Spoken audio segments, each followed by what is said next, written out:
I'm afraid I've got some bad news. I knew it. I love when he does that. Wrestling has more than one royal family. Gentlemen, in my soul, something, something, Cody Rhodes.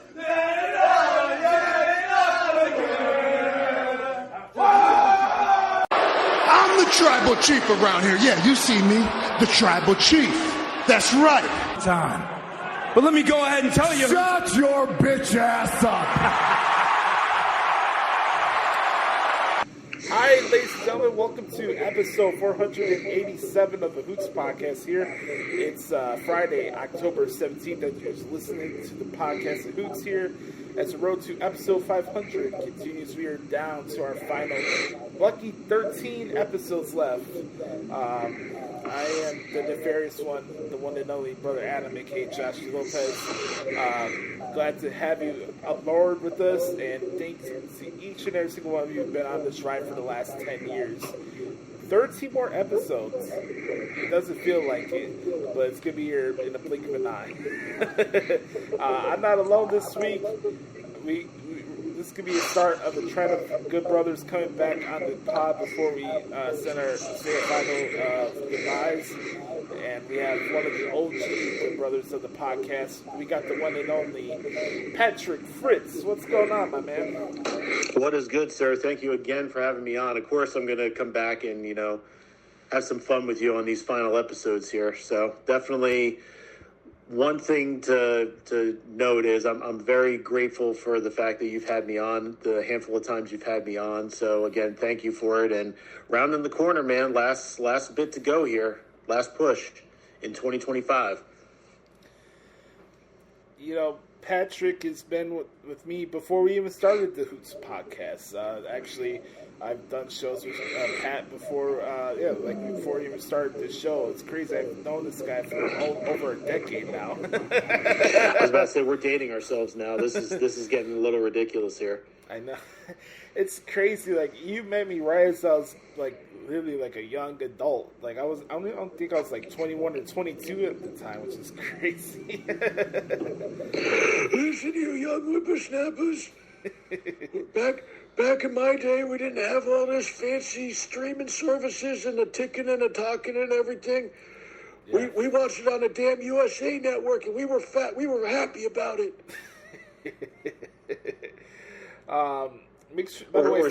Or Spike TV or the new TNN. How about that? Yeah. How about that for a throwback? Yeah, let's not forget about UPN as well. Yes, exactly. Make sure to follow Pat on Twitter if you like, at Rated PWF, not only on X, my bad, Twitter, and on Instagram. I will not call it its current name. Thank you. Twitter. It is always Twitter to me. Yes, Twitter, Instagram at Rated PWF. Make sure you support the good brother of all good brothers. Also, by the way, if you guys want to follow me on Twitter, hit me up at the Hoots Podcast. I'm on Instagram at Josh Lopez Music. Make sure to check out all the transcripts that I do in the results section of WrestlingHeadlines.com. By the way, I made a new background for my own website. If you guys go to ProWrestlingTranscriptions.com right now, you can get to see this pretty cool video game theme background that I found on WordPress. It looks pretty dope with the website that I have. So go to ProWrestlingTranscriptions.com right now. Go check it out and let me know what you think of the new background. I think it looks dope. Shameless self plug there. Oh, I got to do it on my way out of here. The people got to find it work somehow. This is true. This week's episode is gonna be a deep one because I'm feeling a lot of different emotions as we get closer to episode 500 and just reflecting on my entire experience doing this show. And it opens a lot of questions. And me and Pat were just having a conversation before we pressed the record button about how things have gone. And, I deal with self-doubt. One of the things prior stuff here on the Hoots podcast is having real conversations and talking about mental health and stuff like that. And I want to say that I'm struggling with the closure. I'm accepting the fact that it's time to put this chapter of my career to an end. I'm not leaving wrestling in general. After episode 500, I'm still going to be doing my transfers. I mean, I do have to pay off an apartment soon in Florida, so I need the money. So I'm still going to be doing my transfers, but this podcasting thing and talking about wrestling has been in my life since 2013. And I put a lot of time and effort into both the shows that I had during these past 13 years. And I often wonder if I know I made the right decision going into this field. It's brought me out of my shell. It's brought me out of like a sense of feeling like I can't be confident within my own voice, or having that feeling like, does anybody really give a fuck what I have to say or think about things? Like I think I've gotten past that point, and that's one of the things I'm proud of coming out of this experience, is that the fact that I'm proud of who I am, and I can come in here and express how I feel about things. But also at the same time, I just wonder, looking back at it now and everything that's gone on in the past 10 years, especially for this show, did I make an impact? Was I even good at this stuff? And what I wouldn't say, was it worth it? My thing is, I hope that this project has made an impact on you guys as the years have gone on. So, Pat, you want to add anything on to what I just said? I was about to say, like, the references in here are a lot. Make an impact, like Hello TNA. You found your voice, like voice of the voiceless, like, Hello CM Punk.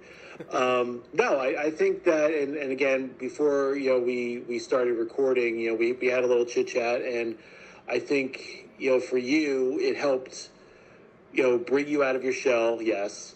I think that it allowed you to gain experience. And I think I told you this before, like, you were wondering, if you're going to call this podcast a failure. And I said that you shouldn't call it a failure.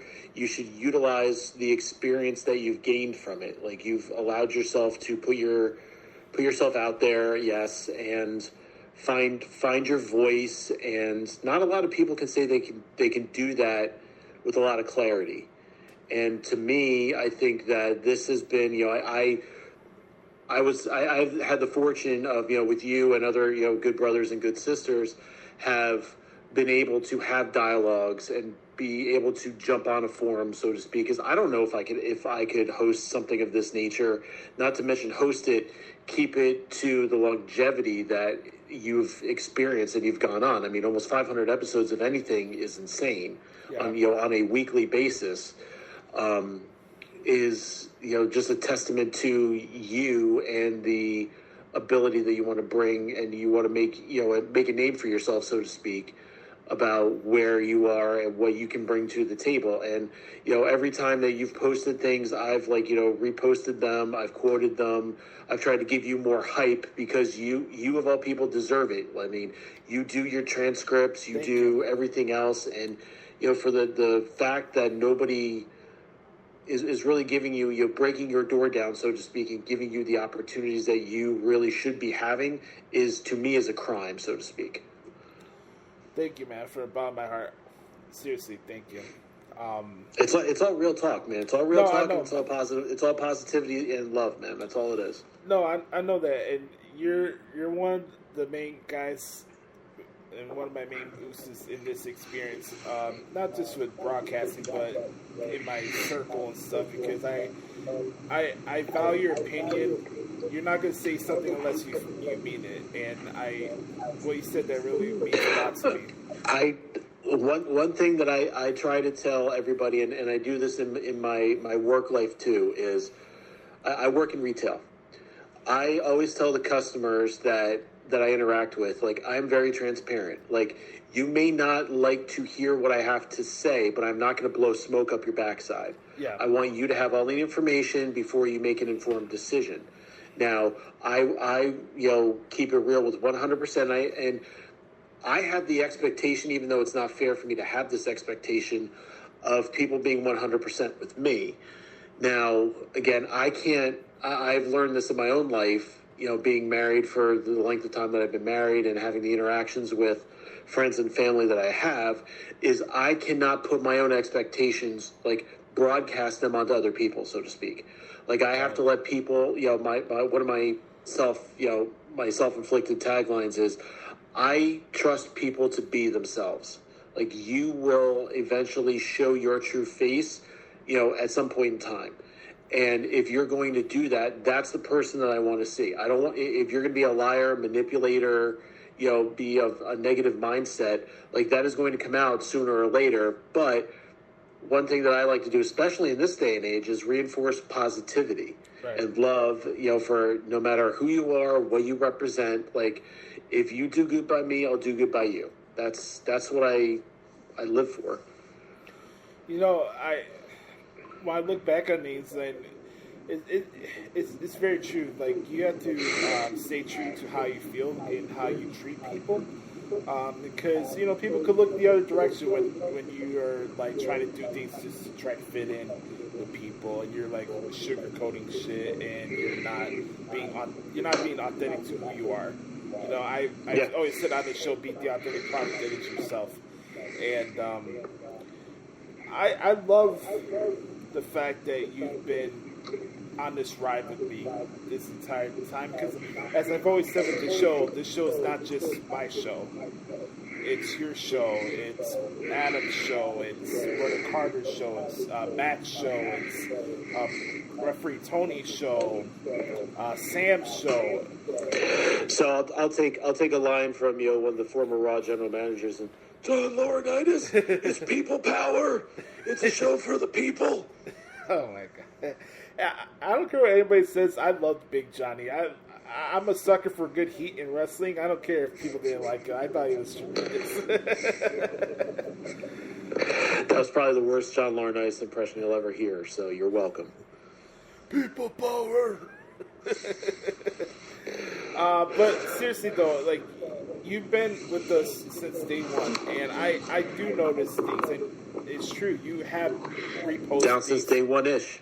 Absolutely, you've reposted things, and like I'll be honest. We haven't. This hasn't been a show where you get like you'll see like 500 retweets for a podcast episode, or like 1,000 likes in our posts or stuff like that. But at the same time, as I've been reflecting on things, I'm kind of glad in a way. Like we've been kind of like the underground show where it's like, I let the show speak for itself. I don't need to come on here and spew out the same IWC bullshit that everybody else does, just so I can get a bunch of comments and retweets and quote tweets and whatever the fuck. Listen, you're not gonna be 11 belts Monet right now, or how many of her health belts she has right now. Nor do I want to. No, and quite honestly, like I would just like to see all 10 of the belts and her just like be put in like a pool, and then she's gonna sink to the damn bottom because that's where she belongs. Exactly. But seriously though, I'm glad that we're not the stereotypical show. I'm glad that it's not something I say on the show becomes a viral thing amongst the space, because that's not what I wanted. Cookie cutter is not a term I would use for this show.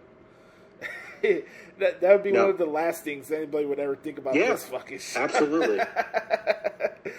But the fun that's come with this show as well, we've been able to express our wit and stuff about like life and comedy and stuff going on in the country and stuff like that. But listen, the best segment in this show, well, the two top segments in this show, obviously the Back Porch, Q&A. And then, what the hell is wrong with AEW with Brother Derico? Because that to me is going to be, I hate to use this term, but that is going to be the legacy of this show. And quite honestly, like we need to do like a live one with him before 500 is up, because it has to happen. Yeah, that's a must, man. The run that I had with Brother Carter, especially those 2 years that we were going every single week, and starting that segment, I'm very proud of that time period, because I said this to you before. but for those who didn't know the purpose of what the hell's wrong with AEW, it wasn't for us to come out here and be like, we wanted to go out of business, we wanted to fail, or anything like that. It's really that statement was a response to the hyperbole and the ass kissing that came attached to AEW when it first started. You know, I said this on last week's episode. I have a good BS meter.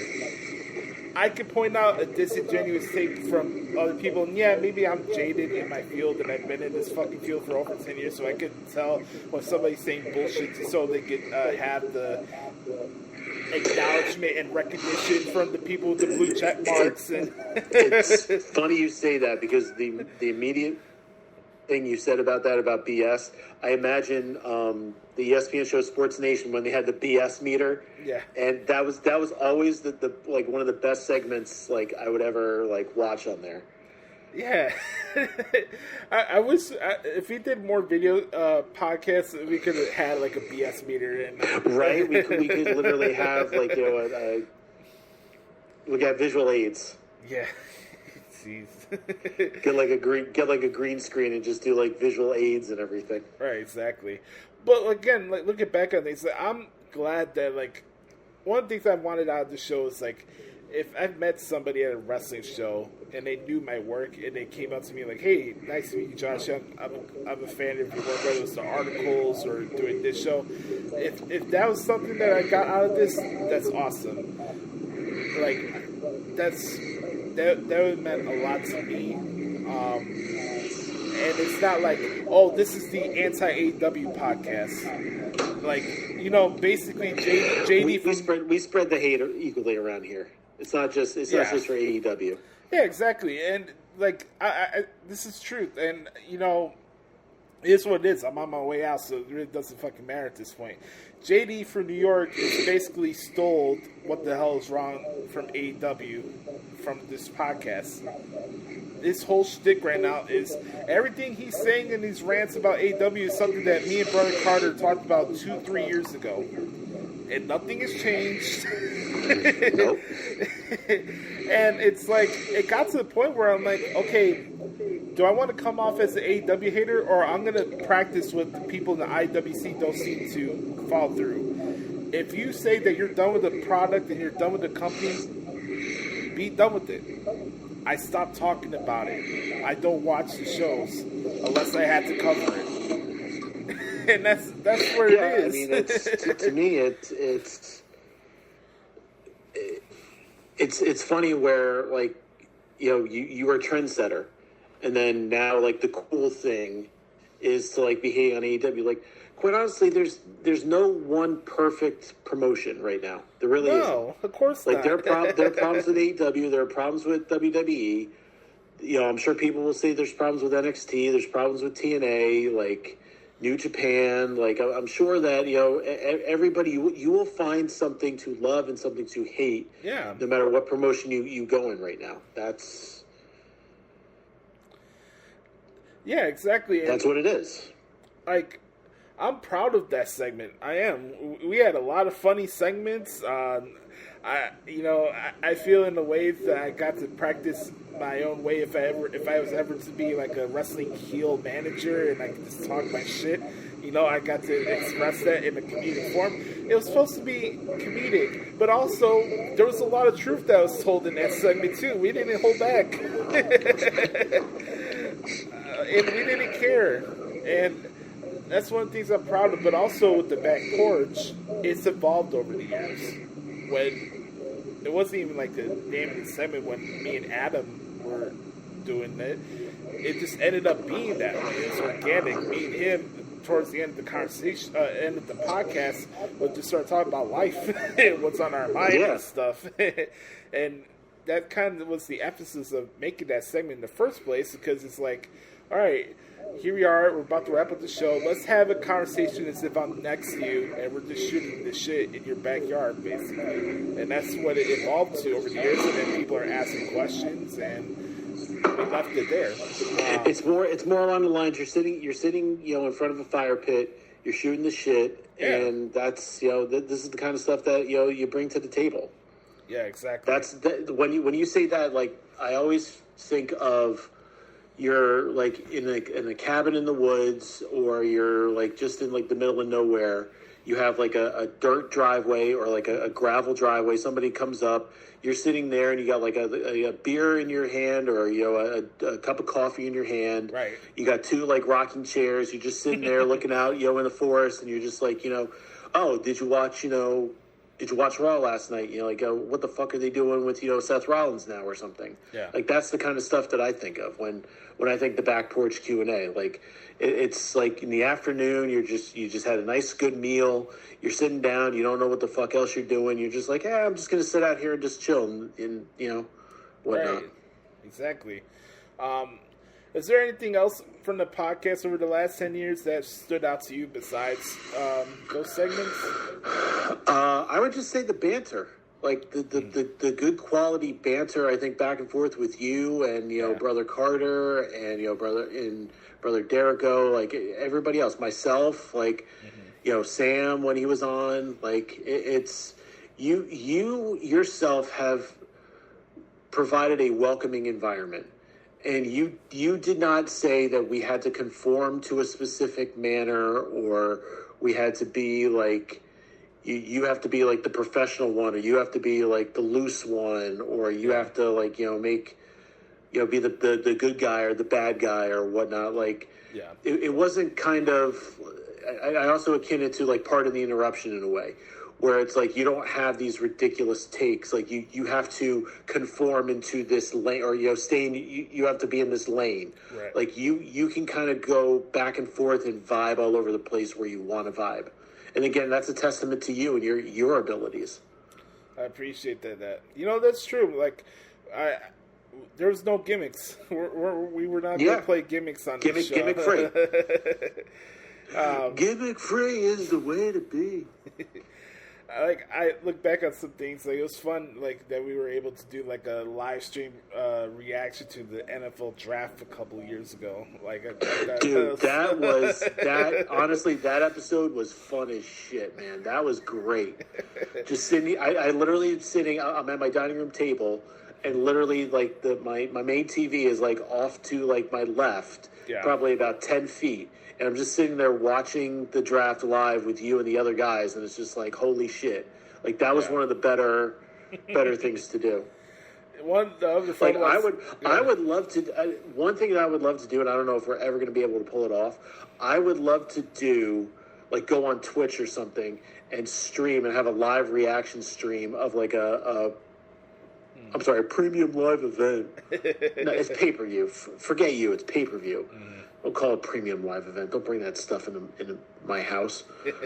And just do like that. Because I see all these other people online, whether they be on YouTube, Twitch, Twitter, as you like to say, and just do like live reactions, like the content creators. Yeah. Like they're either in the crowd, they get invited. I'll say they get invited, because I'm sure they have some sort of backroom deal where they get discounted tickets or some shit.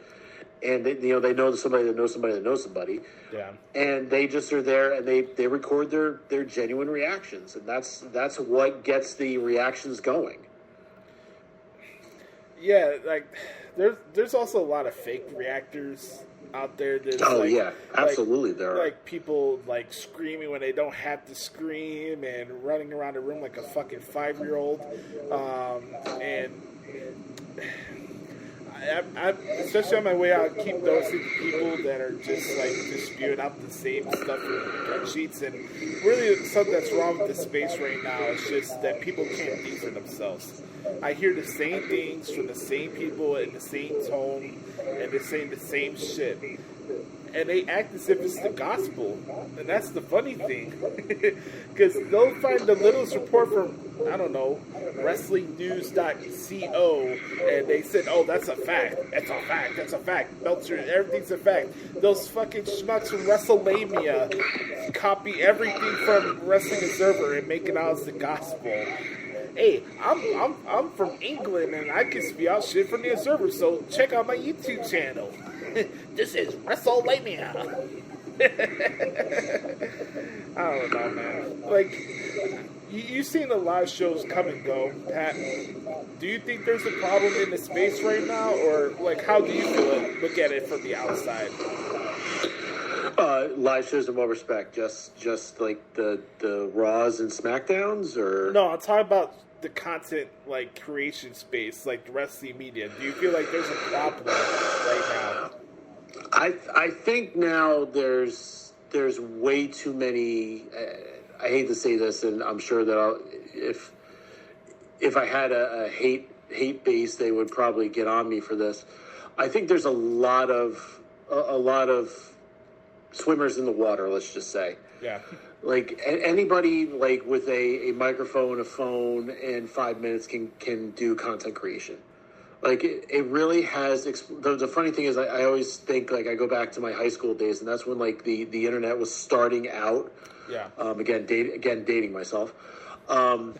If I were like into content creation when it first was starting, I probably would be on a massively different trajectory right now, as far as like my job goes. And I mean, I might be like one of these reaction, people that goes on like, Twitter, Twitch, YouTube, and does all these kind of reaction videos, and it would probably be set up to do something like that as my job. And again, from what I can see, it's exhausting. I mean, you can speak to it from your own experience with doing as many episodes of this podcast as you have. Is you have to film for an entire day or 1 or 2 days, and then you have to edit it down, and then you have to make sure it's posted. Like I see a lot of content creators that I follow on Twitch, and I also follow them over on YouTube, and just to hear like the amount of staffing, I'll call it, that they have to employ just to get their content out, and is it the reward worth the risk? Like, are they making enough to really like sustain themselves? And the bulk of them are, but to me, like I work a retail job. I work a 40-hour week, and there was a period in time for a handful of years where I worked 2 jobs. I worked a part-time job in addition to my full-time job. And I was, at the end of the day, I was burnt out. Yeah. Like, I mean, my one part-time job, closed. So fortunately for me, I'm able to get by right now with my full-time job. And my wife has a nice full-time job as well. So we're lucky to get by with where we're at. But to me, like, if I could do content creation as a side hustle and actually make some coin from it, I would strongly consider doing it. It's true, man. Like, I don't think people really understand the pressure that comes with keeping a show sustainable for a long period of time, the work that goes into it. I'm not coming here and pressing the record button every week. That's not what I do. And it's hard, especially for people that are not good with like graphic design or video editing and stuff like that. Like, there's people that need help with like making reels and shorts and like previews for their podcasts and stuff like that. There's a lot that goes into it, especially for those content like reactors.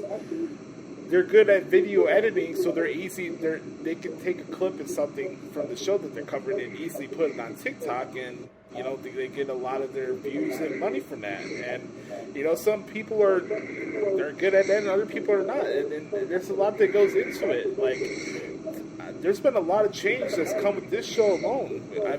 There's times where I had a consistent co-host for periods of time.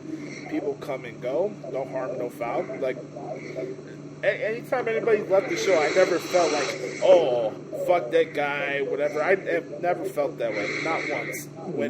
Life happens. Yeah, exactly. That's the best way to describe it, is life happens, because you could have people that get into a relationship. You got people that move somewhere. Like, I mean, you know this from your own personal experiences. You're getting ready for the next phase of your life. Yeah.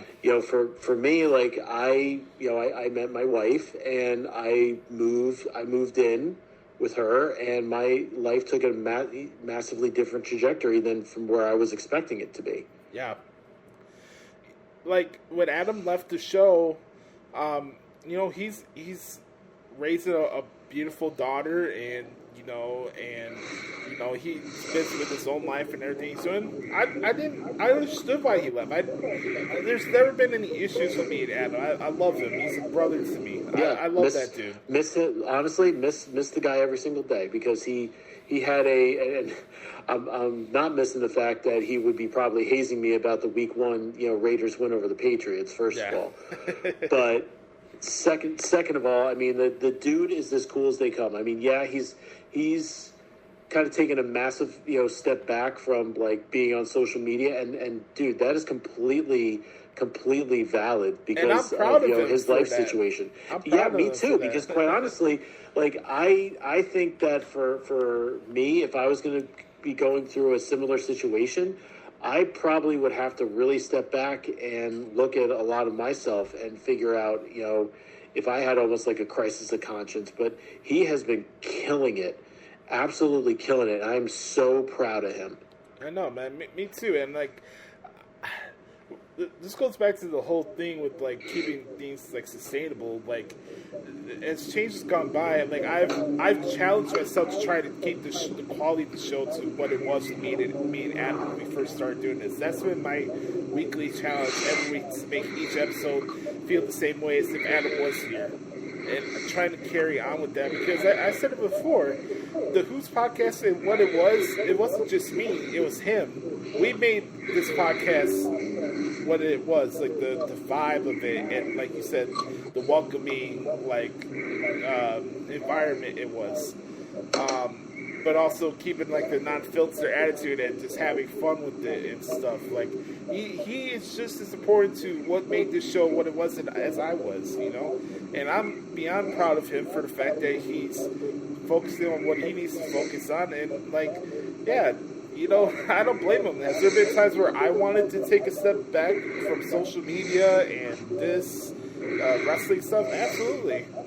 But I'm very proud of him. I really am. I've tried to take a step back from social media, and I think I lasted maybe a handful of hours. That was it. One thing I want to ask before we go to the next topic here. Is there one thing that you would like to see on episode 500? Like a segment or anything? Like, what would you like to see on the last episode? Wow. I would say probably maybe I'm going to go old school here. I'm going to say a late show top 10 list of like your top 10 favorite moments from the entire experience. That'd be cool. I mean, you would have to go through a lot. I mean, this would probably take you between now and the end of the podcast, the end of the year to probably do. But I definitely would say like probably your top 10 moments of the experience. Yeah, there's a lot of shit to sit through, man. 500 episodes is a lot. Yeah. All right, before we get to WWE, I have Pat here, so we'd be remiss without talking about sports and talking about the NFL. So, have a little State of the Union address with our football teams and stuff like that.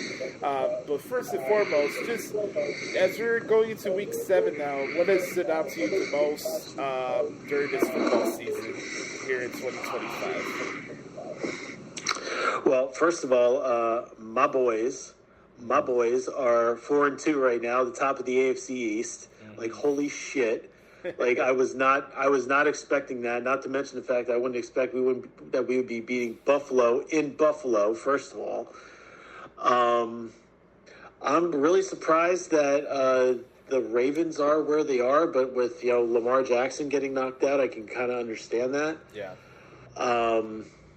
But if you look at just the standpoint, a lot of people are saying like you look at the Colts, the Steelers, the Patriots, and the Bills right now. It's like. Even the Chargers, like we're back to where we were about like 10 years ago. Yeah. With like Roethlisberger, Peyton, Brady, Rivers, like it's going to be some interesting times, I think, in the next week. And I was actually looking at the Patriots' schedule, and I think the rest of the way they can probably go 7-4, which is amazing. considering the fact that, Drake May's second year, they could potentially be an 11-win team and be not only fighting for the playoffs, but fighting for the AFC East title again and having a home game. I can see that, man. I'm not really impressed with the AFC as a whole. Like, everybody's like, "Oh, the Chiefs are back. The Chiefs are back." No, they're not. Like, no, they're not. Stop that. Oh, Stop that. They're on Sunday Night Football. Chris Collinsworth had himself an orgasm on air because they barely beat the Lions. I was gonna say, let's calm it down right now, because it's just not. It's not. No. Just no. No. But the Patriots they're in a position that they can really capitalize on a lot of things, but as it is with anything in the NFL, you gotta stay healthy. It doesn't matter what your schedule is, you gotta keep your team healthy.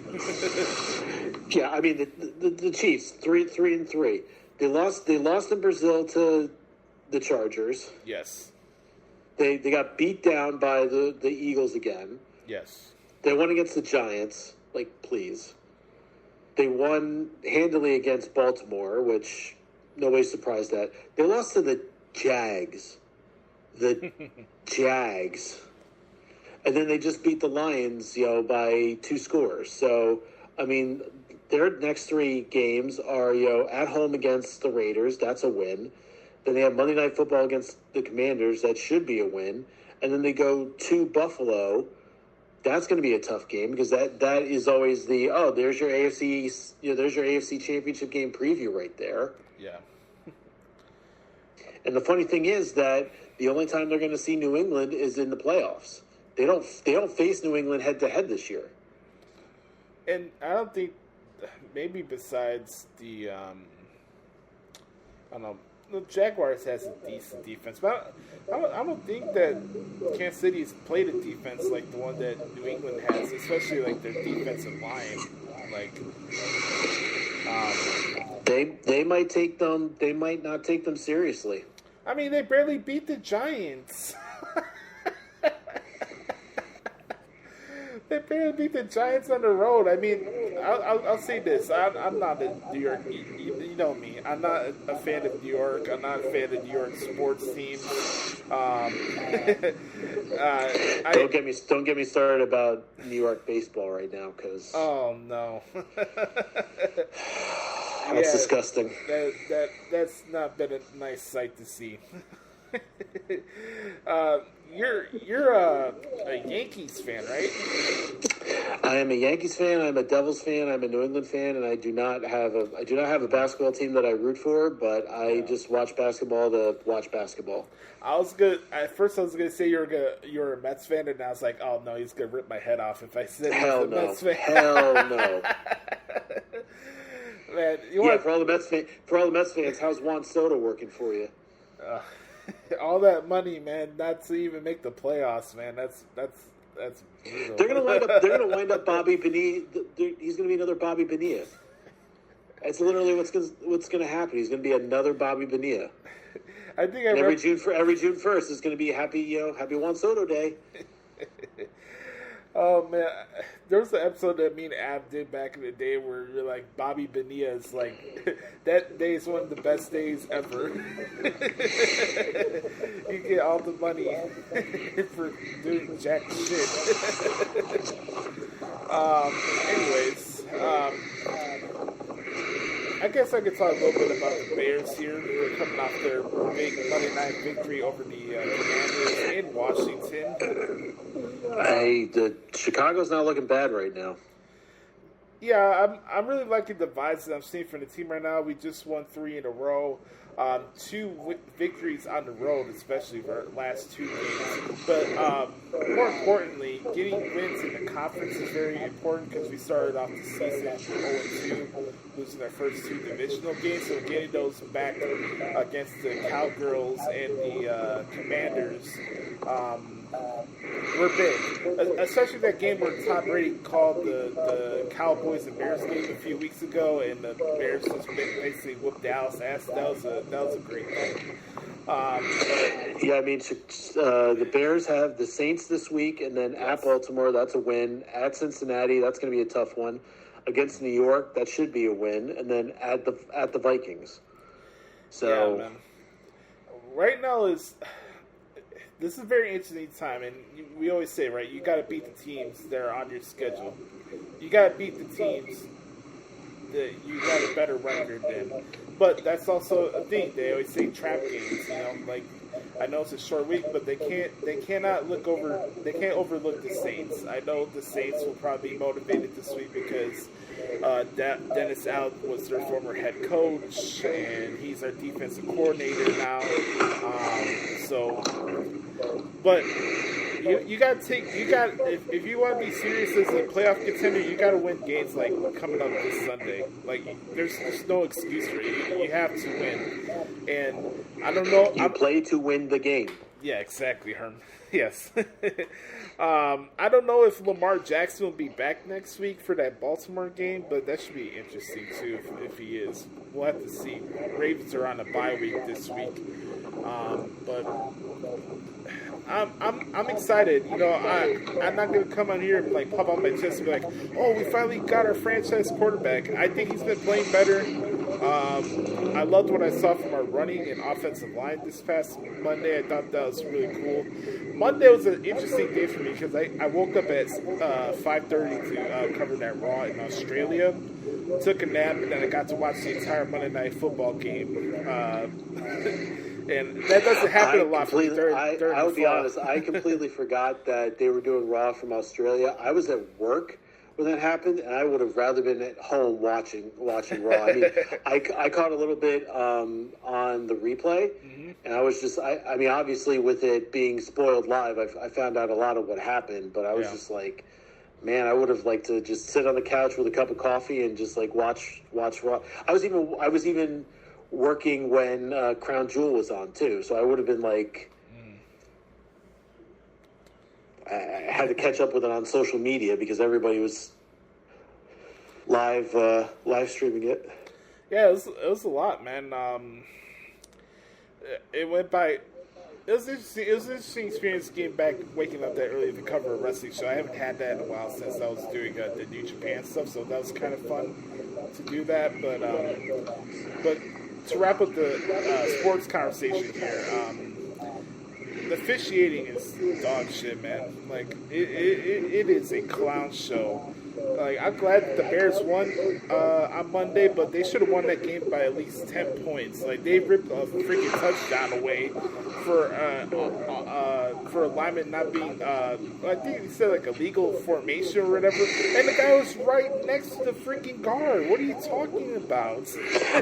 Don't get me started about bad officiating. I mean, the Eagles with this tush push and the freaking they got like five guys like in a false start situation. Like, I like Jason Kelce. I think he's a very funny dude. But for him to like go into like all these owners meetings and say you can't ban it, you can't ban it, you can't ban it. Well, guess what? They're now going to use it ad nauseum to freaking. They used it 4 times in their last game. They used it 4 times in a row from the 4-yard line. Are you kidding me?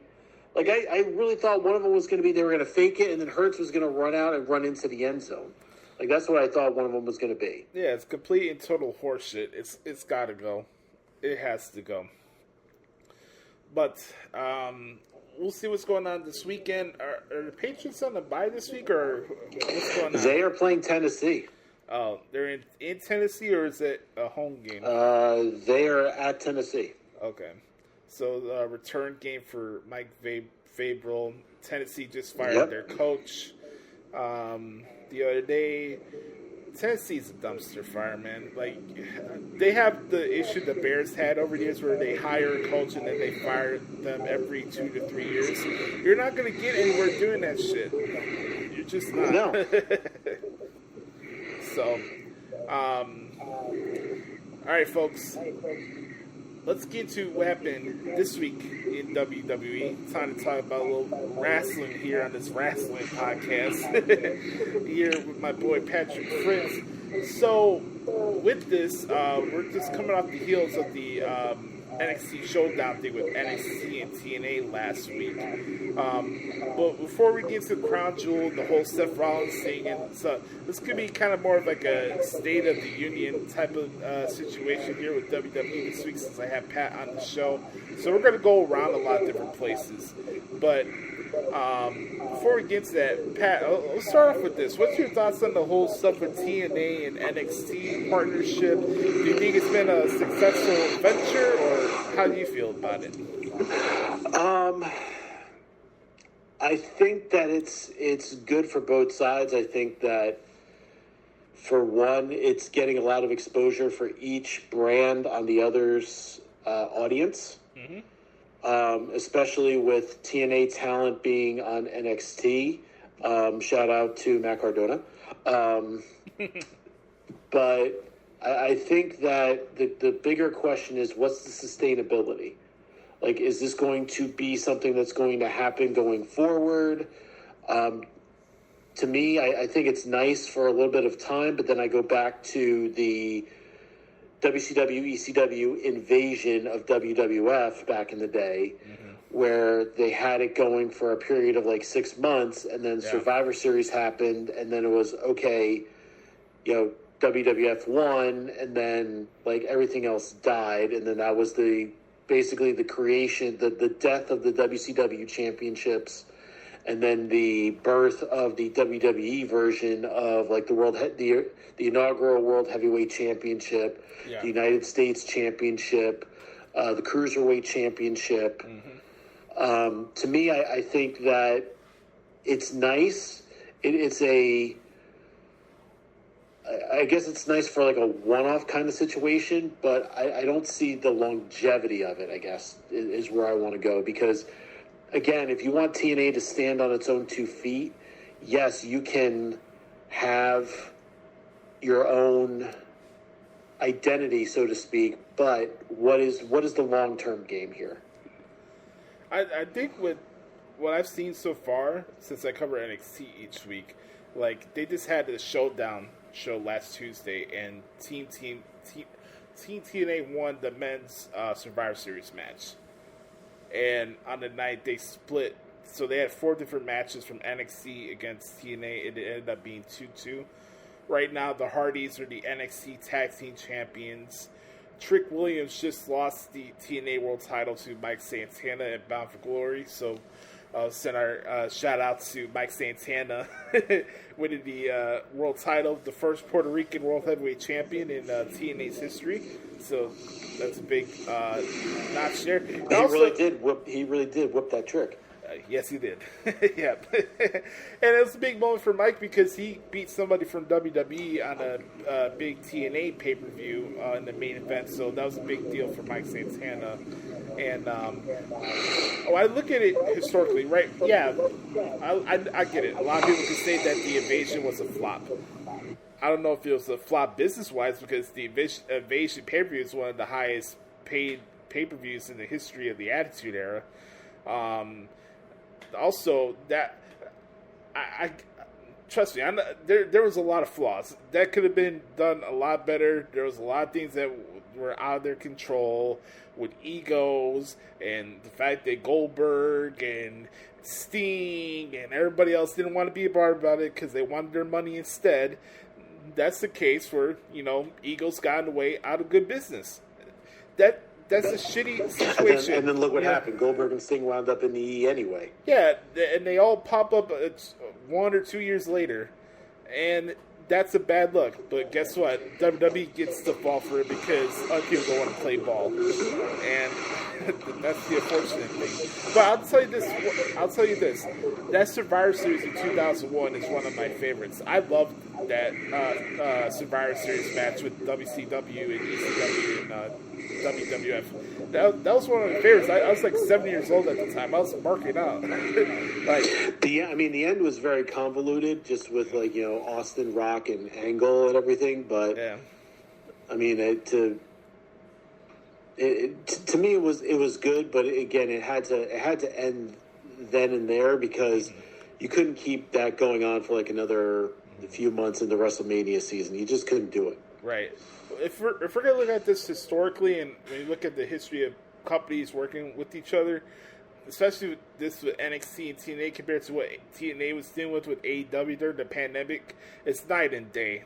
It's night and day. Absolutely. I was covering AEW at that time. They were treating TNA like dog shit, and it wasn't even close. And even if you look at WWE right now with AAA, like what they're doing right now, right?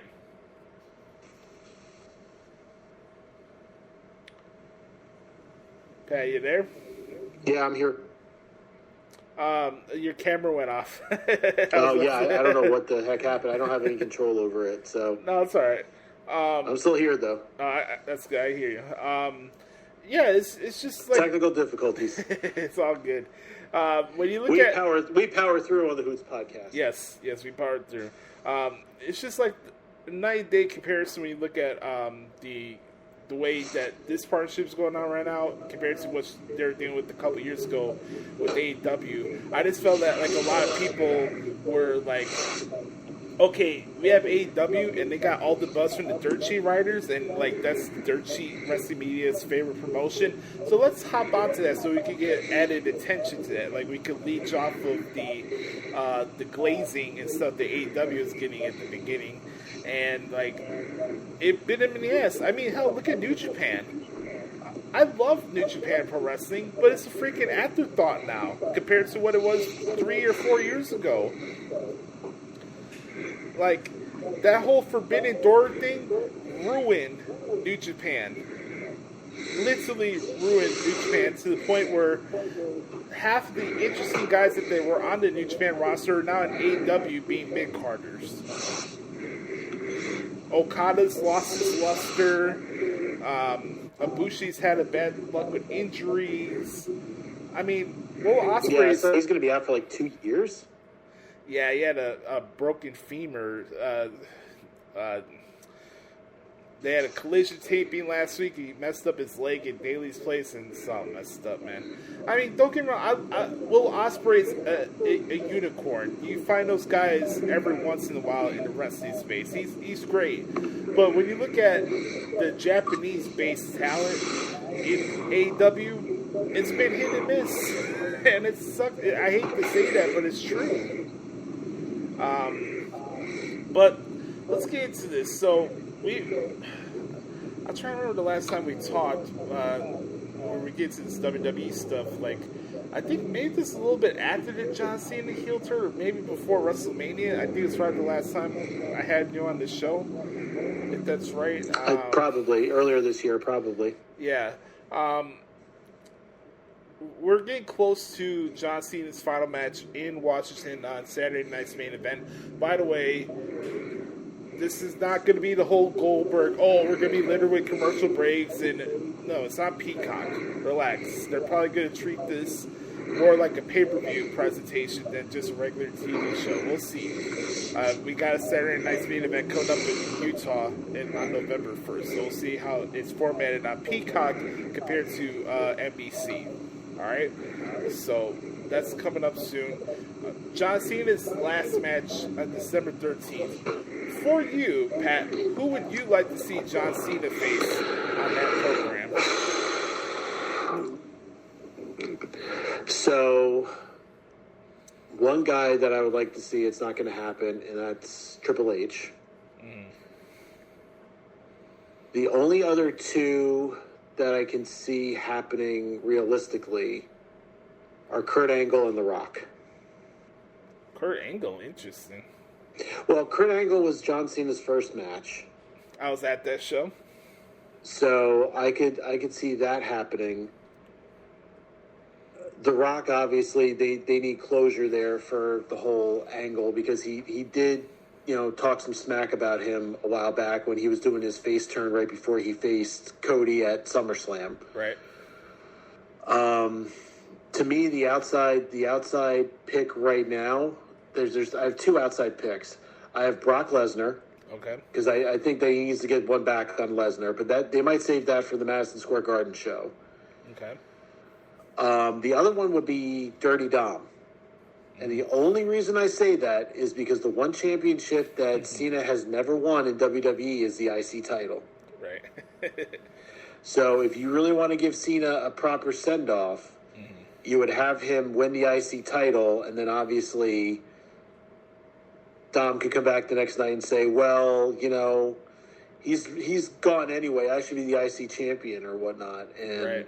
I mean, Dom is the only double champion in WWE right now. I mean, that's affiliated with WWE branded partnerships. I mean, yeah. Yes, the Hardys are NXT and TNA World Tag Team Champions combined, but like, what are they gonna lose the NXT Championship? Right. I was thinking about this, like, if you had Dominic and Cena at MSG, Cena won his first U.S. title at WrestleMania 20 against the Big Show for the U.S. title. Maybe he gets his first IC title at Madison Square Garden against Dominic on that Raw at Madison Square Garden. I think that's the 17th, if I'm not mistaken, because the first one is Boston at the TD Garden. That's the first of the two Garden shows it's going to be at. But people are making the ties with the show, Survivor Series being in San Diego, so it'll probably be more likely that match happens in San Diego. There's a lot of great options, it really is. I've always said that him and Drew McIntyre would be a good match. If I had to pick somebody as a final opponent. The only thing I think about that with Drew is everybody else he's had a story with. Like AJ Styles, he had a rivalry with. Orton, he had a rivalry with. Cody, Cody earlier this year, obviously those things with the title. Yeah. Lesnar, he hasn't really had anything with Drew. Like to me, to put that in there, I think is a little out of place. Because Drew right now, I think is focusing on Cody and the WWE title. Yeah. Well, that's also another thing. Like, I know Drew could talk people into a program. He's done it before with people that haven't been on the show. Like, Drew could talk about the fact that Cena held him back during his first run in the company before he got fired. This could be a loophole if, like, The Rock hired Drew McIntyre to take out John Cena on his way out of the company. Drew has a relationship with The Rock on the side. I don't know, like, it's just the idea tossed out there, but Gunther is another one people are saying I would like to see that match myself. He has not been on TV for a minute, though. Yeah, he had nose surgery a little while back, so I think he might be coming back soon. Yeah, he had like a nose procedure he had to do because that's how he lost the world title to Punk, because that's where all the blood was coming out of. So I think maybe he might be back after Survivor Series. We'll have to see what news comes out of that. But I mean, you could go Old Faithful and be like, "Hey, Braun Breaker, you're the next big thing. Take John Cena out." That's another idea too. That might have been a plan, but I think there's a separate plan for there's always the plan B. But right. I think that I think Braun is going to be doing other things. Yeah. Spoilers. I did see The Rock on the New Heights podcast the other day. It was a good conversation. I have to watch that episode because I really want to watch that episode. It was really good. You guys should go check it out. He did a little snide, like, I look like I should be the one to fight him. So, Rock made a return in, I wasn't sure if it was Utah or Colorado a couple years ago on a SmackDown. They have the Saturday night's main event in Utah on the 1st. I wonder if there's any way The Rock is going to be John Cena's last opponent. He's either showing up at that Saturday night's main event on the 1st or Survivor Series. So if it's going to be The Rock and we're going to tie up all these loose ends and everybody will be happy and realize that this retirement tour was actually fun instead of a whole fucking fantasy booking schmoz, like we'll have The Rock and John Cena be the last thing, and of course that would make sense. It's the rubber match between the two guys, and you could tie up the bow there. And I would have Cena win that match too. Yeah, I mean, I think I personally think, and I've said this, on my Twitter or whatnot. I really feel that the entire Cena retirement tour has been a dud. I mean, I understand that you want to make him the 17-time champion. I get that. I don't like the fact that Alicia Taylor continues to say he's the never seen 17. Like, I get that, the you can't see me thing. But he's not champion anymore. Yeah. Like, when he was doing the champion, when he was doing that, like, heel intro, I get that. Yeah. I get that he wants to be, like, you want to have this flair, so to speak, of, the nostalgia factor and, like, the aura and everything. But he's only down to 4 more dates. Yeah. Like, you need to make these last 4 dates impactful. So, yes, if you give him Braun Breaker, I understand that. Even if, like, you give him Dirty Dom, and even if Dom goes over, like, which would be insane to me, like, that would be a nice nod. Because I know that Cena and Eddie had, a little bit of a package, a program, like, way back in the day. I think they even had a street fight, like a parking lot brawl, if I remember correctly. That was a good one. And that was his Dr. Thugonomics era, if I remember correctly. Yep, 2004. So I could say, like, Dom coming in there, but I mean, also Dom has, like, issues with Rusev right now, and he has issues with Penta. So I don't know if you can break him away from the two of them, so to speak, for like 2 or 3 weeks to, like, build something with Cena to his final match. Or maybe even as ridiculous as this sounds, and it's so stupid, but maybe you have a battle royal, and the winner of the battle royal is John Cena's final opponent. Because you did that a number of years. Idea. You did that a number of years ago with The Undertaker, because you had, like, Sheamus come out and say he wanted to beat the streak. You had, like, 4 or 5 guys come out and say that they wanted to beat the streak, and what happened? It wound up Punk winning that match, and then Punk went into the whole thing about, that was right when Paul Bearer passed away. Like, Punk and Heyman were together, and then they stole the urn, and then they went into the whole thing, and that was the Mania that was at MetLife, where Taker came out in the dead zombie, like, through the dead zombies and everything, or the Walking Dead or whatever it was. Yeah, 29. Which I still think, 29, which I think was still one of his badass entrances. And a great match too, but I'm biased with Punk being in it. But that was a dope match that Taker had in that show. Would you be interested? Speaking specifically for the Boston Raw, would it be cool if you had John Cena and Sheamus one more time? As a match. Just as a match. They had a good rivalry. I could see that happening.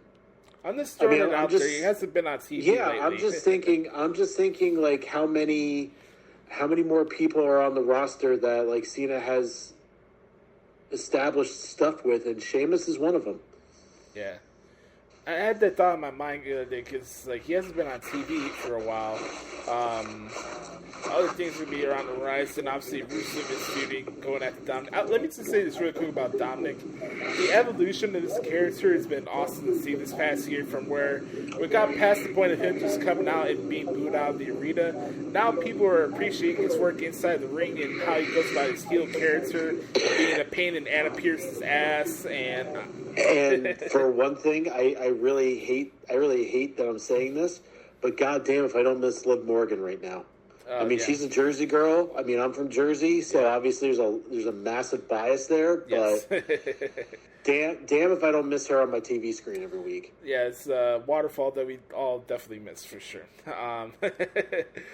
Roxanne's not bad to look at. Don't get me wrong, but she ain't no Liv Morgan. Well, I'll tell you who's rising up the waterfall charts for me. It's Lyra Valkyria, especially the last couple weeks. Yes. Let me ask you this. By the way, where the heck has Becky Lynch been? Well, she took last week's off because she was upset over the fact that she got screwed out from the referee when she had her match with Max. Oh yeah, and I heard the rumor that Jess was under a mask when she was wrestling in Evolve. I wonder if she's going to be coming out and actually having a match with Becky. That would be something. that would be pretty cool. I think that. Well, they did announce for this coming Monday that Becky's putting her IC title on the line against Maxine Dupree, so she'll be back on the show next week. And she would have to be because of all the stuff that happened with Seth Rollins on Raw this past Monday. But before we get into that, was there anything that stood out to you from Crown Jewel this past weekend?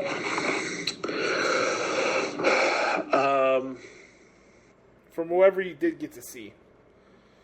I just think, to me, I could have predicted everything that happened. I think that it was very. I mean, Cena winning. First of all, the Cena AJ Styles match. Like, I did not realize we were going to go in the Wayback Machine with all those finishers and whatnot. To me, it was like, holy crap! Like, that was amazing. And good. First of all, good on the Australian crowd for being as loud as they were. Yes. They are really. All these international crowds are really kicking the asses of the U.S. crowds. Let me tell you, it's not even close at this point. No. I think it was really good on the Australian crowd that the Fireflies came out when Cena did Sister Abigail to Styles. Yeah. But Rio going over the Kabuki Warriors, that you could have saw that a mile away. Stephanie Vaquer winning over Tiffany, I saw that coming because you're not going to have a newly crowned world champion in Stephanie, and then immediately turn her around and have her eat a pin against Tiffany. Yeah, plus Tiffany's going to be going on a downward slope. I think she's going to lose her title soon, so it probably wouldn't make sense for her to win that match if she's going to be losing her title soon. She's been undefeated this entire year, so she was due for a loss. Yeah, I mean, I think that she needs a... I mean, the problem is that as we're getting into October and then we're getting into November, obviously Survivor Series War Games usually have the world champions in the War Games matches. Yes. So I could definitely see Seth and Cody being on opposite teams, and I could see... Tiffany and Stephanie being on opposite, or even on the same team, since they're both faces right now. With what's going on right now, I see no way where Seth Rollins is in the division's corner in a War Games match. I mean that's. I mean, we still don't know going on what's going on with Seth after this Monday, because there's a rumor that he hurt his shoulder at Crown Jewel. Again, getting back to Crown Jewel. Seth winning, you had to pay that off. Yeah, you had to pay that off. And I thought the match was good too. Yeah. The match from what I saw was okay, but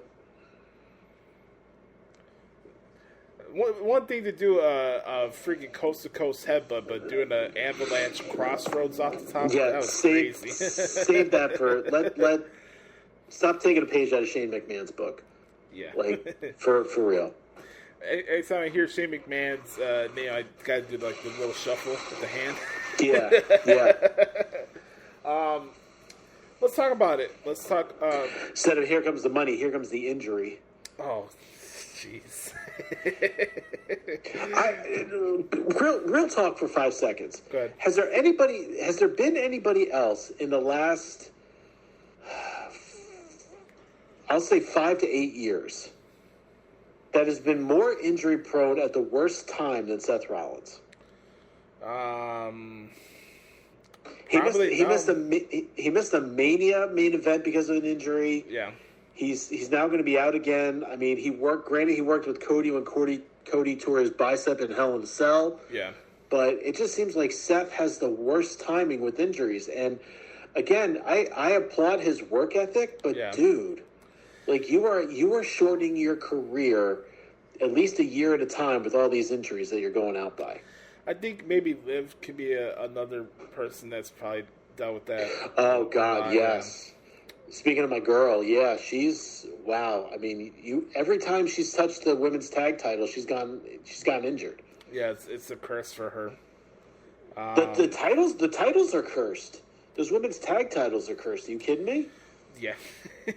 Well, as I've said since day one, unless there's going to be an all women's brand, you cannot have a women's tag team division. It's just not serving its purpose. No, it's just not. It's not unless you're going to go all three.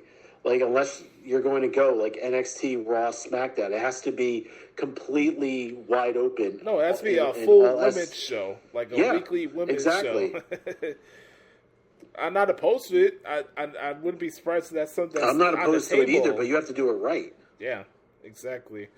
Let me ask you this. How did you feel about what happened at the end of Raw this past Monday? Because that did catch me by surprise. I did not see that coming as I was covering the show live, and the crowd reacted great to it. But from your point of view, how did that come off to you? I think that is a telltale sign that something's up with Seth. I mean, I think that, to me, like the promo that Seth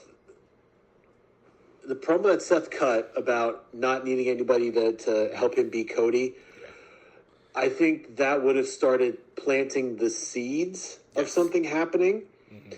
And then, like, at Survivor Series or even in the Royal Rumble, if you want to push it out that far, because we know Triple H likes the slow burn and whatnot. I mean, hell, he waited an extra year to take the championship off of Roman, via Cody. Yeah. But to me, I think that there's something up behind the scenes. And I think that now Seth comes out, I think, either alone or he comes out with Heyman on Monday. Yeah. Or even he's not even there on Monday at all, and he sells the injury. Right. And I think it's more along the lines of, okay, or even like maybe Braun comes out and Braun just says, yeah, I did what I did because you know what? Seth was running his mouth. Right. And quite honestly, for Seth to run his mouth after everything that, Bronson Reed and I have done for him is ridiculous. Like he won that match on his own, but how did he get there? He got there because of us. Right, exactly. I think, and I know a lot of people give Triple H flack about the whole slow burn thing and him always relying on long-term things and how things were done in NXT. I find that funny. Like, everybody appreciated the fact that he was a long-term, like, booker or whatever in NXT, but now he's on the main roster. Oh, we gotta be like Russo and fucking hotshot everything. I find that to be funny in this space. But besides that, let me say this really quick. Like, say how you feel about him having long-term outlooks on things. I will give him credit where there's things that need to make a change, he'll make it when it needs to happen. For example, like cutting Edge out of the Judgment Day. It was the best thing for that faction, in my opinion, and it worked wonders for them. Solo, get his initial turn, I thought was fantastic, leaving out the bloodline. Or like Sammy, for example, leaving the bloodline before WrestleMania 39. Like, when there's time to make a change, he'll make it happen. I just find it funny that the same people that are loving him for his long-term booking in NXT are the same people who being like, oh, they're taking too fucking long to make a move. Like, I just find it to be hypocritical. I mean, I can see both sides of that. Like, to me, I feel that if you're in a long-term storybook, like, even Vince did it with Rock and Cena. Yeah. Like, the night Rock came out, like, I think it was when he beat Cena initially, and then he said, okay, let's run it back. Or, I'm sorry, no. It was when Rock hosted Mania, and then Miz beat Cena, and then Cena came out the next night, and he goes, okay, the main event for next year's WrestleMania is me versus you. Right. And then they got the once in a lifetime match, which turned into a twice in a lifetime the following year because, Cena won the Rumble, and then Rock won the WWE title from your boy at the Rumble, and then it turned out to be, Rock handing Cena, Cena beating Rock, and then, that was the basically the passing of the torch moment which was still a few years too late, in my opinion. But at that point, it was like, okay, well, it's like we're there now. To me, I think Cena needs to have his own passing of the torch moment, but I don't think you have anybody qualified to do that right now, unless it's Braun Breaker, unless it's Dirty Dom, somebody that's been established but needs that extra rub. Exactly. And look, just looking back on it, like, anybody thought that it was just going to be a once in a lifetime thing, like, I think you're looking at it the wrong way. Yeah, John Cena was going to get his slick back, as he should. I mean, I get it from a promotional thing. You don't want to be like, oh, twice in the lights up, blah, blah, blah, blah, blah, but it's just simple business. They were going to have a rematch one way or another. It was just going to happen. You never just get a one-off in any wrestling promotion these days. No. You really don't. I mean, the rare occurrence is like Sting and Triple H. Like, Sting and Triple H had their one-off at Mania because it was WWE. It was the face of WWE versus the face of WCW. Yeah. And you had DX come out, you had the NWO come out, but what really went on with Sting? Like, nothing else really of significance went on with Sting. I mean, he challenged Seth Rollins for the WWE title at the one point, and everybody was like, "Oh my God, are they actually going to put the WWE title on Sting? Like, holy shit!" But I mean, you turn around and look at Goldberg; they put the Universal title on Goldberg for a period of time. Right. And I think what people forget, I think Vince got himself into like a trance where once the network first came out, he needed like to have moments on the show to placate to the shows that they were pumping out to sell the network at the time. So, for example, you're having the first WrestleMania on the network, Brock Lesnar beats the Streak. The next year, we have the Sting and Triple H match. You're promoting the Monday Night War show that they had on the network. Vince got himself in this trance where, like, I need to have these decisions that placate to these shows that were promoting the network, because the network was the most important thing that they were selling at the time. I'm not saying that I agree with those decisions. I'm explaining why he probably did what he did at that time. He wanted to have those moments and things so you could go to the network and watch the content. Yeah. And that's how he was going about it. Was there anything else from WWE that's been on your mind that you wanted to talk about? To me, I kind of just, I guess for me, like, I love Sami Zayn's open challenges. Yeah, those are good fun. To me, like, I want a little more. I want a little more, like, foundation, I guess. For me, with a lot of these matches, like, now that Seth has been, speared by Braun Breaker, like, what happens next? Mm-hmm. Now that Cody has, like, gotten past Crown Jewel, like, who's his next opponent? Like, are we going to see him, are we going to see Drew? Are we going to see, like, anybody else, like, step up? Are we going to see Solo step up?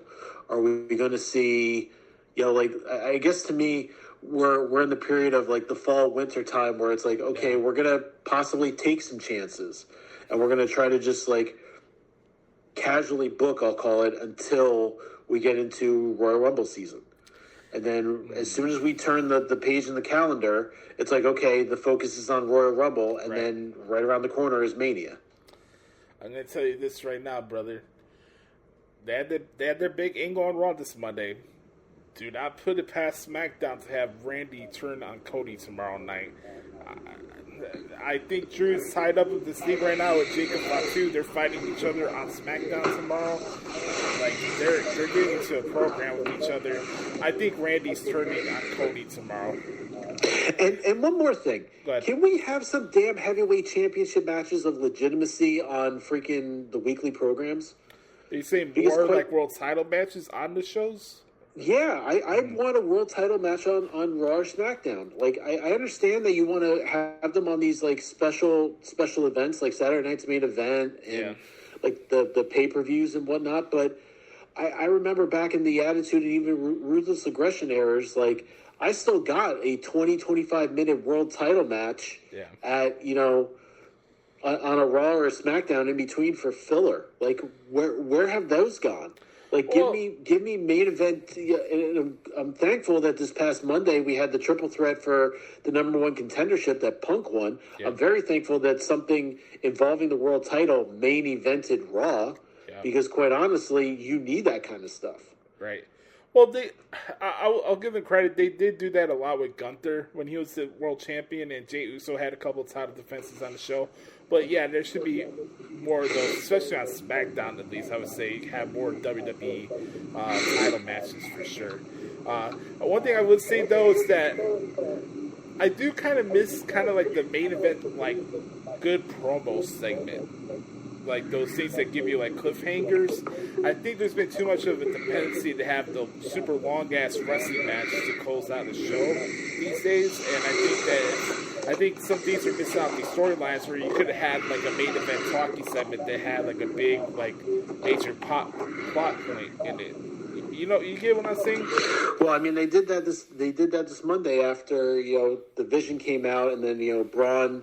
After the triple threat match, Braun speared Uso, and then they all got in the ring, and then Seth did his thing, and then Braun speared him. So I mean, to your point, like that was not really a wrestling segment. That was kind of like a more like oh my god, what is the heck going on afterwards? Yeah, there's a lot of interesting stuff going on right now. We have a long wait to Survivor Series, it's the 29th. So we got at least almost a month and a half before we get to that pay-per-view. We have a Saturday night's main event in between. Well, so that's a good in between for sure. That's a good in between. But I think that still, I mean, these weeks keep going flying by, so we'll probably be there before you know it. Quite honestly, like if you count the Saturday night main event and the pay-per-views now, we literally have like 2 a month now. Yeah. It's starting to get a little ridiculous. I mean, we might have to go back to the era of where Raw had their own and SmackDown had their own. Hey, more money on my head. Hey, you're not gonna tell me to say no to cover another pay-per-view, man. I know from a fan standpoint it's probably too much, but for me, like, that's work. I don't care. Give me more shows to do. Yeah. Like, for Survivor Series, I think for the women, for the War Games, it's going to be, like, AJ, Bayley, Lyra, and Rhea and Io. They'll fight Becky, the Kabuki Warriors, and the Judgment Day. Pretty simple ordeal there for the women's War Games. I think it's going to be the Wyatts and the MFTs in the men's War Games, since this whole injury with Seth happened. I don't think that the Vision and stuff are going to be in the War Games, so you probably get the Bloodline against the Wyatts as the SmackDown War Games offering. So be on the lookout for that. And then we'll see what happens with Cena, and then what Punk's supposed to get a title match. Is he going to get the title match in Saturday night's main event? We'll have to see how that goes. But that is our thoughts on this week in WWE. Also, don't forget, coming up next Saturday is NXT Halloween Havoc. We got Ricky Saints against Trick Williams for the NXT Championship. That's going to be the main event of the show. Excited for that, and some other cool stuff coming up. NXT is a good vibe. If you guys have not been watching NXT, go check it out. It's a good vibe. Booker T says some wild shit, but besides that, it's a fun show. Pat, are you ready to answer some questions, my man? Let's do it. All right, folks. It's time for the Back Porch Q&A session right here on the podcast, The Hoots. Let's do it, ladies and gentlemen. Throw it up. Throw up the X for the good brother Chris Saletta at XCeneSaletta24X on the Twitter machine. He said he wanted me to send you his regards as well. Good brother Pat. Thank you, sir. By the way, Chris told me that he went to Bound for Glory the other day, and he's like, he got choked up during the Hardys and Dudleys. So I want to give my tip of the cap to the Dudley boys for their final match this past weekend. Yeah, absolutely. It's sad that it wasn't in WWE, but I'm glad that they at least had it back where they were both, both teams were a prominent force in. Yeah, and well, I'm glad for the Dudleys that they got to go out on their own terms. So that was pretty cool to see. So props to Bubba and Devon for that.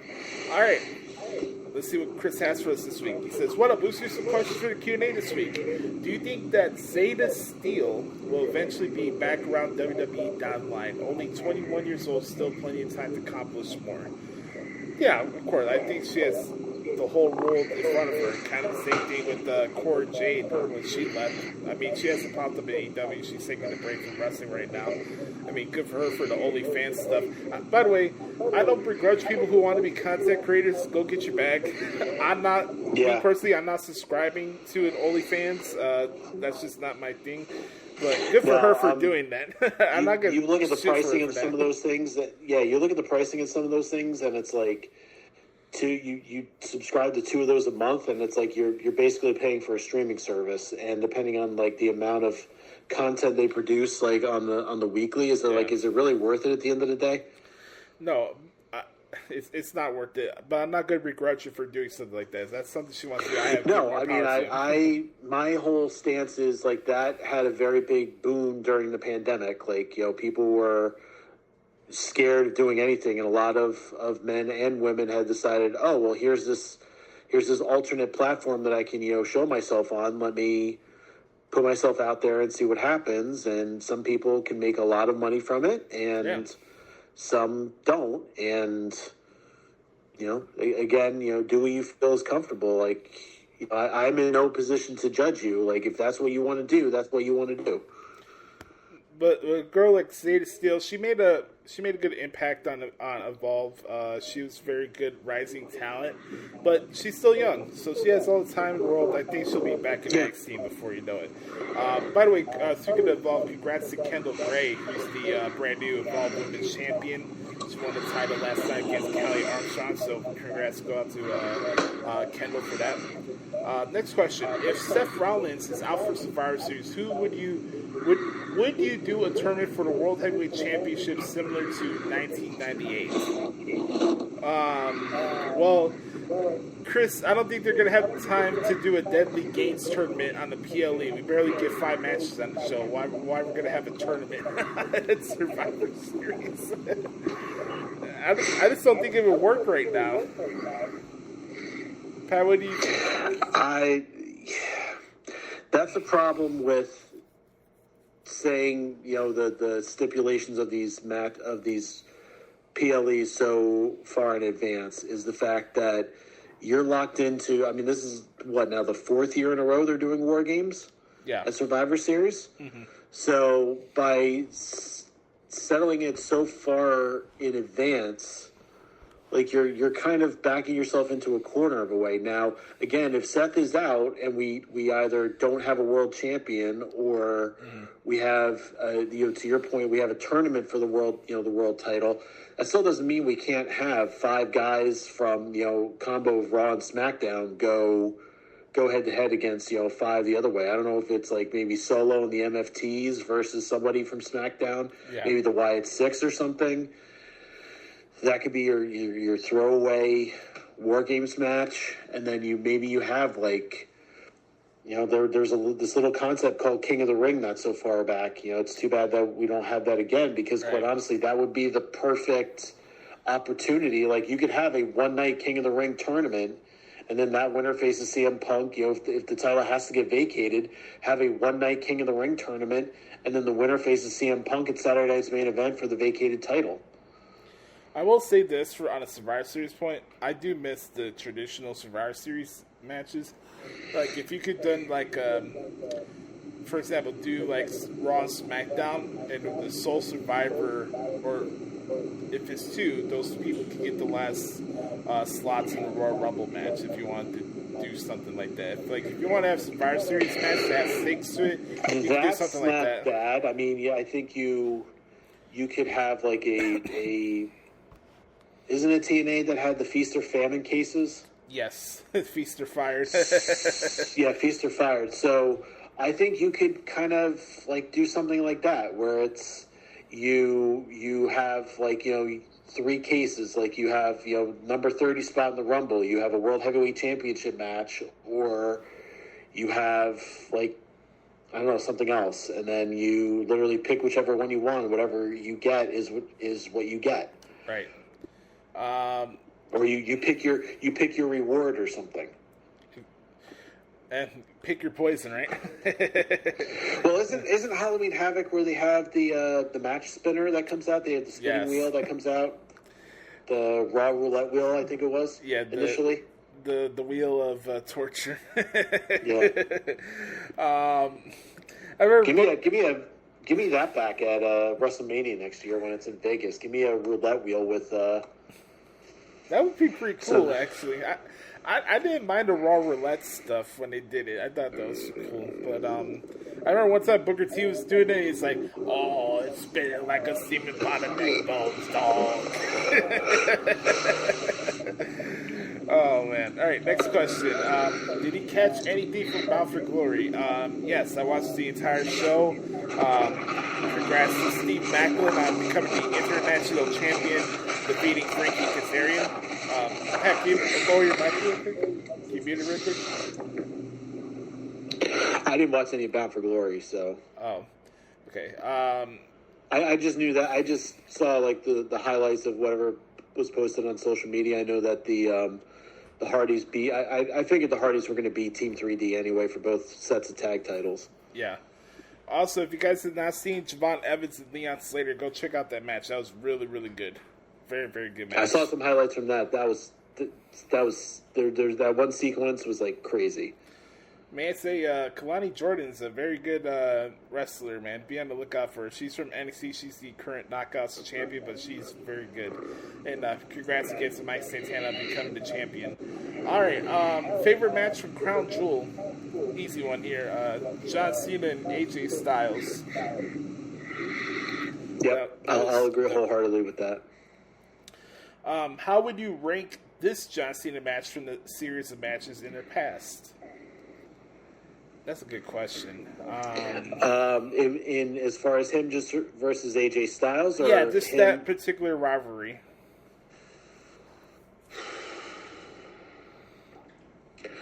I would say that this is probably his. I would say probably top 5 in his rivalries. I'm not gonna put it at the top. Mm-hmm. Because I quite honestly think there are at least 2 that are better, and I can name them right off the top of my head. I would say top 5. I think for me, when it comes to the matches, specifically between John Cena and AJ Styles over the years, I would go the Royal Rumble as number 1, where Cena got the 60 title, and they didn't leave the ring once. That, for me, from a transition point of view, was number 1. Number 2 would be this match, and then the third one would be the one where AJ beat John Cena at SummerSlam of 2016? Because that was in Brooklyn. Yeah, AJ Styles beating John Cena and Mauro Ranallo was on the card. That was a great match too. They've all been great matches, but that was the fun one. So John Cena, AJ Styles from SummerSlam 2016. Check that out as well. But that's a good question, Chris. Do you think we'll eventually get Alexa and Charlotte against Io and Rhea? I'm not opposed to that. I think that'd be pretty cool, actually. I don't know when you do that. I'm not against that. I mean, that's definitely. I can see that. I can see that as a. See, the problem is Alexa and Charlotte are primarily on SmackDown right now. Yeah. So unless you're going to have like something at Saturday Night's main event where it's like a Raw team versus a SmackDown team, the winner gets Alexa and Charlotte. But then you have to have at least 3 or 4 sets of women teams. Yeah. And quite honestly, on Raw, outside of the Kabuki Warriors and Rhea and Io, I don't really see anybody else. And on SmackDown, besides Alexa and Charlotte, I don't really know who else you have. Would you do like Bayley and Lyra as a tag team against Charlotte and Alexa? Ooh, okay. Yeah, I completely forgot about Bayley and Lyra, and Roxanne and Raquel. So you can have those 4. Yeah. Have like a round robin tournament against each other to fight for the how about, and this is forward thinking a little bit, what about a first time ever women's tag team elimination chamber match? They have done that before. I forgot which year. What I think it was the women's tag. They've done it in the Elimination Chamber. Yes, I believe they did. I think they've done it for the men. I don't remember the women doing it though. I think it was like maybe 2020 or 2019. I know it was before the pandemic. They did a women's tag team elimination chamber match. Hey, that'd be good. I mean, hell, you could throw in Sol Ruka and Zarya if you want. Ruka in the mix. True, you could. There's good options to pick from there. Let's go to the next one here. This one's for Pat. He says, with the Patriots having this momentum, what do they need to address at the trade deadline? Right now, I think they definitely need to get a little bit more help on defense. You have the offensive weapons there for Drake May. I think that maybe a couple of guards or a couple of defenders would be nice because I just noticed that a lot lately they're giving up a lot of big plays. They're giving a lot of big running plays, and they're giving definitely some deep passing plays. And they have to stop with Stevenson and these fumbles. I mean, just the last week, I mean, the guy has he doesn't have stickum on his gloves, that's for sure. He basically has slippery baby oil on the freaking gloves where, he's dropping the ball every other play, it seems. Yeah. Do you think there's any need on the offensive side? You have enough running backs. I mean, maybe another wide receiver. That I think that would be it. Gotta see what's out there, So you actually are. I just looked it up. You actually are correct. In 2019, there was a women's tag team championship elimination chamber match at the pay-per-view in Houston.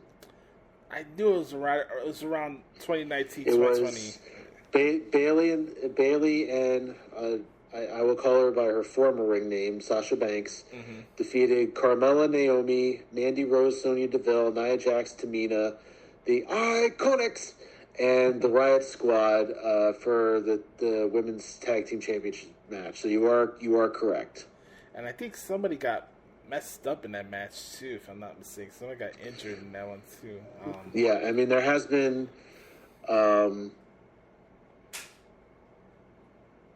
Yeah, let's see. 1, 2, elimination. Yeah, elimination chamber in Perth. Let's see. Women's. Yeah, that was the only one. So there has only been one. Let's go to the next one here. He says, how long do you think until Ethan Page is on the main roster? I don't know. Maybe sometime after WrestleMania. Yeah. It's no time to rush that. But Ethan Page has done good stuff. He's doing a wonderful job with the North American Championship right now. I could see him as an entry in the Royal Rumble this year. Yeah. But I would not call him up to the main roster for a permanent spot until after Mania. I agree with you, after Mania this year. And I will say, if you're going to bring Ethan Page up, have him on SmackDown. If he goes to Raw, he's going to be lost in the shuffle. Yes. Agree 100%. Thoughts on the Bleacher Report top 25 male superstars of the past 25 years. Who's guess who did this list? I had the list up here, so you don't have to pull it up, Pat. This is from Bleacher Report. They're riveting journalists here. Of Graham G.S. I'm a Mark Matthews. It starts off here with an honorable mention. So this is the top 25 WWE superstars, men's superstars of the quarter century. His honorable mention is Bray Wyatt. From there, you got Kane, The Big Show, as other honorable mentions. And they said other receiving votes was Dolph Ziggler, Goldberg, Matt Hardy, Rob Van Dam, Christian, Sheamus, Sami Zayn, The Miz, and Chris Benoit. By the way, why the fuck are we giving Chris Benoit press in 2025? That's the first thing that I would say here. It's so stupid. Anyways, here's the list. Number 25, Kofi Kingston. 24, Booker T. I'm sorry, Kofi gets a spot on the list ahead of Sami Zayn. He got a pick over Rob Van Dam. Let's keep going here. 23, Kevin Owens, fine, no problem. 22, Dean Ambrose. Okay, that's a joke. Blasphemy. 21, Cody Rhodes at 21. What? I'm sorry, is he going off his Stardust gimmick? What the hell? So their preface is that this is all time. This is quarter century of the past quarter century. Yeah. Him at 21 for the year 2000 to 2025? Yeah, it's blasphemous. Number 20, how about this one? Stone Cold Steve Austin. All right, okay. Austin there I can see because that's out of the Attitude Era. Yes. That's the more ruthless aggression era. So that one I can understand because quite honestly, that was like the tail end of like when Stone Cold was starting to like he was still relevant, but he wasn't as relevant when he was coming off of like Mania 14 and Mania 15. Right. Number 19, AJ Styles. That's low. Way low. 18, Batista. 17, Shawn Michaels. God, this fucking numbering is all over the place, man. Wow. 16, Jeff Hardy. Jeff Hardy ahead of Shawn Michaels. Are you fucking kidding me? Hey, Graham, man, you really hit a home run with this top 25 list, man. Holy shit. Number 15, Eddie Guerrero. Okay, this one's really pissing me off here. Number 14, CM Punk. I literally, as soon as you said that, my first thought is like, he's going to say Punk. He's going to say Punk. Yeah, you just made the list. This is fucking ridiculous. 14. 13, Triple H. Hang on. If we're going to do it right. You just made the list. Bret Carter had the pen with it too. Yeah. The list of Jericho, another staple here. Number 13 was Triple H. Number 12 is Brock Lesnar. 11, Edge. Not even the top 10. Edge. God, I hate to see who the top 10 is. I'm running out of people to think about right now. All right, here we go. Number 10. This is just WWE, right? Yeah, just WWE. Okay. Number 10, Daniel Bryan. The fuck out of here! Oh my God, man! I'm sorry, Daniel Bryan ahead of Brock Lesnar, Triple H, Shawn Michaels, Eddie Guerrero, and CM Punk. Bleacher Report. This is the people that you're hiring, and I'm here on the outside looking in. What the hell's going on here? Number 9, The Rock. Number 8. Number 8 is Seth Rollins. 7 is Kurt Angle. Kurt Angle at 7? Yes. The fuck? Undertaker comes in at 6. The last quarter of a century, Kurt Angle at 7. Yeah. Good God. Yeah, Undertaker. All right, take her at 6. Take her at 6 is extremely respectable. Number 5, Chris Jericho. Not that high. I would see him in the middle teens, but not 5. Number 4, Rey Mysterio.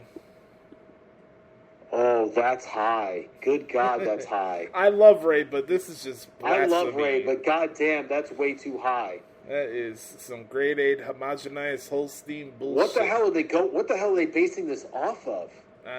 Being a market, I don't know. Number 3, the Tribal Chief comes in at number 3. The only person I can think of that beats him right now is Cena, but I don't know who the hell else beats him. Number 2 is Randy Orton, and then number 1 is John Randy Cena. Orton is John Cena. Yeah, that makes sense. I have no problem having the Randy Orton and John Cena in the top 10. It makes sense. Obviously, Roman Reigns belongs there too. But, yeah. Bleacher Report, you dropped the ball on this one, man. This was terrible. Terrible list. Final question here, Pat. So many questions about the closing of Raw. Is Braun Breaker taking over? And do we think Brock Lesnar or even Obafemi will be having any part of this going forward? I don't know about that. Too early for Obafemi. That's not happening anytime soon. I know he lost the NXT title, but no, he's not done in NXT. No. If you want to do something with Brock Lesnar and Braun Breaker at WrestleMania, no problem with me. You want to do that? That's fine by me. Yeah, I could see that. I mean, definitely. If anything, we're going to get Braun Breaker and Roman Reigns before we get Braun Breaker and Brock Lesnar. So, I think. Oh yeah. Honestly, I wouldn't be surprised if Braun fought Roman at Survivor Series. I wouldn't be surprised by that at all. Well, I mean, they did have a one-off with Braun and Roman in last year's Rumble, if I remember correctly. You'd be correct. I just, looking at where things are right now, especially with Seth's entry, I think it's more likely not that Punk fights Braun Breaker at Saturday night's main event and Roman costs Braun the match and Punk becomes the champion, and then Punk fights LA Knight at Survivor Series for the title, and Braun Breaker fights Roman Reigns at Survivor Series. So that's how I see things playing out right now. I haven't heard that from anybody. Trust me, I don't have any sources. This is just you are your own source. Yes, I am my own source. But no, it's too early on the Obafemi, right? Too early on that. I could see him coming up with Ethan Page, but I don't know what else Obafemi has left in NXT. Quite honestly, I could see Oba and Ethan Page as Rumble entrance this upcoming year. I think there's still some fine-tuning things that he needs to have is done. Is this the year that they're doing 2 nights of the Rumble? No. Okay. I know they're talking about doing 2 nights of the Rumble, and I really hope they don't do that. Yeah, right now it's just you don't need to. It's just you honestly don't need to. Right now, the only two pay-per-views that you should have 2 nights of are Mania and SummerSlam. Yeah, and that's honestly. Yeah, and that's what it is right now. It's Mania and SummerSlam. Yeah, SummerSlam's in Minnesota next year, US Bank Stadium. I'm excited for that one. That should be a cool way to see how that looks in that stadium, actually, too. Yeah. So that should be pretty cool. But that's pretty much it for the questions. Thank you, Chris, for the awesome questions this week. As always, make sure to follow me on Twitter at XTeamSLed24X on the Twitter machine. As always, if you guys want to participate in the Back Porch Q&A session, all you have to do is hit me up at Twitter at the Hoots Podcast or the Hoots Podcast at gmail.com. On that note, man, Pat, is there anything you'd like to say here on the podcast of Hoots before we say goodbye to the good brothers and good sisters for today? No, just again, I want to reiterate, thank you for having me on, and thank you for, allowing me the forum to be here to help in any way I can. I've greatly appreciated, the journey that you've been on, and the fact that I'm just a little, a signpost in the road, so to speak, as on your journey. Yeah, you're much more than that, my man. You're much more than that. I thank you for coming on and hanging out with me. It's always been a blast. We always, anytime we come out, it's like as if we talked to each other yesterday. Like we always pick absolutely. it up and leave it off.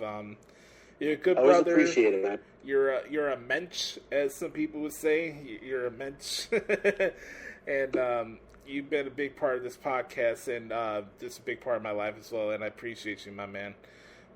Make sure to follow Pat on Twitter and Instagram. He's at RatedPWF. We'll definitely have Pat on for episode 500. Looking forward to it. I said it when we did episode 300 that I would not end this show just on my own solo. Episode 500, I'm going to try my best to get everybody that we can on. If I could get Brother Carter and Sam and you and everybody on the show, we'll do that.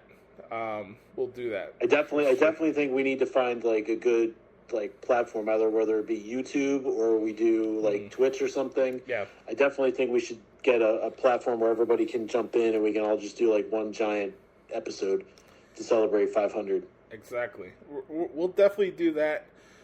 So Pat, this is not Pat's last time on the show, so don't worry. Hell no. Hell no.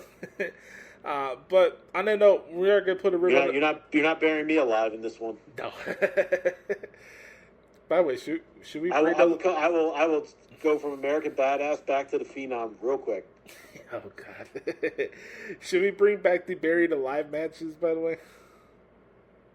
Well, why the hell not? I mean, we haven't had one in ages. I mean, that's kind of a good... I mean, the only problem is that you can't really do that. I mean, you could have done that if, Bray Wyatt was still around, rest in power to Bray Wyatt. But I don't really think you can do that now. Taker has come out and said that there's no amount of money that you could ever give him that he's going to take up the Phenom motif. The American Badass, however, like, that will live on. Like, he can come out as that anytime he wants to. Right. But the Phenom aspect of his character is, like, kind of just done. As it should. I don't blame him. I mean, hell, you could do Aleister Black and Damian Priest and Buried Alive just for the hell of it. Why the hell not? Yeah, I mean, I think that, or we could have another, like, Neon Lights match like we had with LA Knight and... No. I hate that's attached to his final legacy like that. Don't get me wrong. It wasn't like I hated the match or anything. It wasn't the worst thing in the world, but no, we do not need a Mountain Dew lights neon lights. No, match. we do not need the craziness black light. No, we do not. We're going to put it around the bow on this week's edition of the podcast of Hoots. We are down from 487. Next week is 488. The countdown to episode 500 continues. I want to thank you guys for hanging out with us as always. Make sure to hit the like button and smash the subscribe button on YouTube. Right now, we're over 600 subscribers. We appreciate that. We're getting closer and closer to the 1,000 mark, so we appreciate that. Make sure to check out the podcast in the audio form. The home for the Hoots podcast is Odyssey. So type in the Hoots podcast on Odyssey. You can check it out there. And we appreciate the support. So remember, folks, be the authentic product that is yourself. Remember, nobody dictates the pace of your life but yourself and the man upstairs. Make sure to check out my transcripts in the results section of WrestlingHeadlines.com and ProWrestlingTranscriptions.com. Don't forget to let me know what you think of the new background that I put up on the page. I think it looks pretty dope. Besides that, for the one and only Patrick Fritz, I am Joshie. This has been episode 487 of the Hoots Podcast. Love y'all. We'll talk to y'all next week here. Yeet. Bye-bye, bitch.